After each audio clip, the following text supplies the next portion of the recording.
What's happening, YouTube? Josh Tedder here for 6 months later, and today we'll be taking a look at the Google Home Mini. Now, we've already done a first impressions video of the Google Home Mini 6 months ago, so this video will focus on the device after 6 months of use.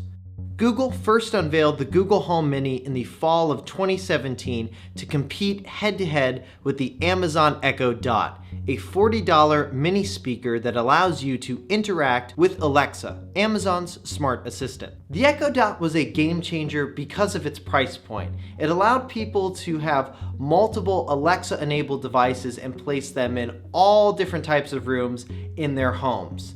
This, as well as the fact that Amazon was first to market with their original Echo device, helped Amazon just dominate the smart speaker space for years. Even today, they still hold a 52% market share according to estimates by the Loop Group, while Google currently holds a 32% market share, which is thanks in part to this little guy, the Google Home Mini. The Google Home Mini is a small and mighty speaker that is powered by the Google Assistant. The Google Assistant is the entire reason why this device is so great, as with all other Google Home devices. Now, here at 6 months later, we do these product reviews after 6 months because you really can't tell just within a few weeks of using a device if it is going to significantly impact your day-to-day living or routines. And when it comes to the Google Home Mini, I can say without a doubt it has significantly impacted my day-to-day routines after 6 months of use, and it's impacted them for the better. Setting up the Google Home Mini is a breeze. As with every other Google Home device, you simply set up the device using the Google Home app, which is available to download for iOS or Android. The app will take you step by step through the setup process, which takes less than 5 minutes, and then you are good to go and you can start using your Google Home Mini. There is just so much you can do with a Google Home Mini, as well as with other Google Home devices, thanks to the Google Assistant. You can ask your Google Home Mini all sorts of questions like, who is Elon Musk? Who is Elon Musk? According to Wikipedia, Elon Reeve Musk is a South African-born American business magnate, investor, and engineer. Or tell it phrases like, these violent delights have violent ends. The maze wasn't meant for you. Just kidding, mazes are fun for everyone. You can use your Google Home Mini to set alarms and reminders, get the news, ask about your commute to work, make phone calls, control your smart home devices like your lights or your thermostat. You got it, turning off 4 lights. And if you have a Chromecast TV and a newer TV that supports HDMI CEC, you can even have your Google Home Mini turn on and off your television. Turn on the TV. Play Google Home 6 months later review on YouTube on Chromecast TV. Sure, playing Google Home 6 months later review on YouTube on Chromecast from YouTube on TV. Now, my personal favorite feature of the Google Home devices, including the Google Home Mini, is music and media playback. You can hook up a lot of your streaming service accounts to your Google Home Mini, such as Spotify, Google Play Music, Netflix, Pandora, and of course YouTube, and many other services. Now, I actually went with Google Play Music for my music subscription service with all of my Google Home devices simply because Google bundled the music service with no ads on YouTube. I actually really like that service because you're paying the $9.99 you would for something like Spotify, but then you're also getting no ads on YouTube, which if you're watching this, you're obviously watching it on YouTube, and if you don't want ads on YouTube, that's a pretty great bundle of services right there. So I really enjoy using that. If you don't have a music streaming service, typically when you buy a lot of these devices, there's a free trial that comes with it. Especially if you buy a Google Home device during the holidays, Google has run a lot of different promotions when you buy this device. So even Spotify, I think, had a promotion last Christmas. So I do recommend checking out a music streaming service if you don't already subscribe to one and you bought one of these devices, because it just makes listening to music so much better on these devices.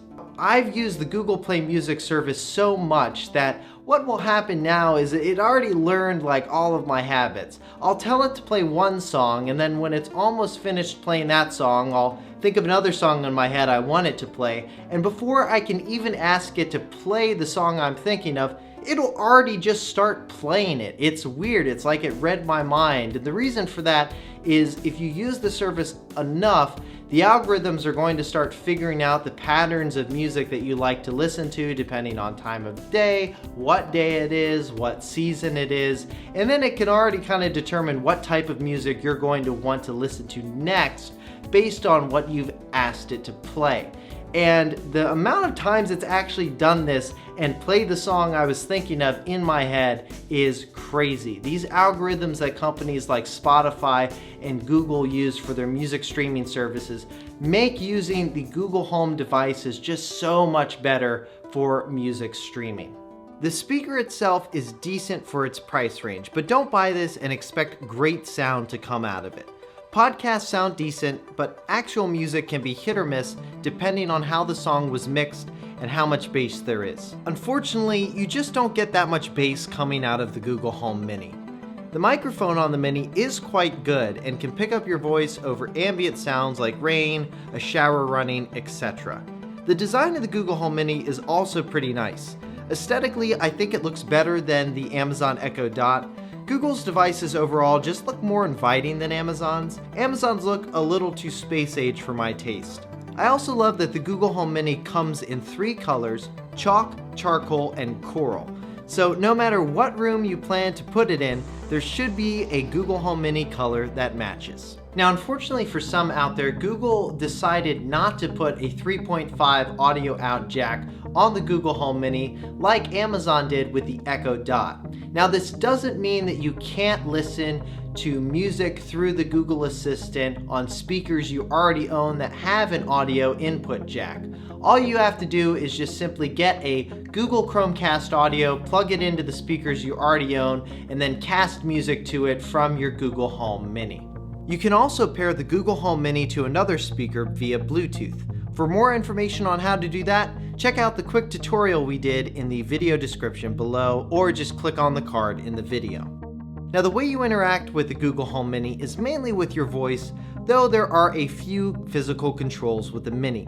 You can tap each side of the device to increase or decrease the volume, tap and hold to play or pause media, and there is also a mute switch on the back of the device and a USB-C cable you can use for power. Google added some nice clips along with the power cable for cable management, and they work great. Now, I know a lot of people stick their Google Home Minis in all sorts of different types of rooms around their house, and for me, one of my favorite features of the Google Home devices is music playback. So I own a lot more Google Homes and Google Home Maxes than I do Google Home Minis. So I was kind of at a loss when I got my Google Home Mini to figure out exactly where I was going to put it. I ended up putting mine in the bathroom so I could listen to music in the shower and play the news when I'm getting ready in the morning. I was a bit worried with how the humidity would affect the performance of the speaker, but I'm happy to say that I haven't had any issues with it at all, and I use my Google Home Mini in the bathroom all the time. Now, overall, after 6 months of use, I haven't had any issues with my Google Home Mini speaker. It's just been this little great small and mighty speaker as advertised, and it's a great speaker if you just want the Google Assistant somewhere in your home and you don't care about the music quality for music playback.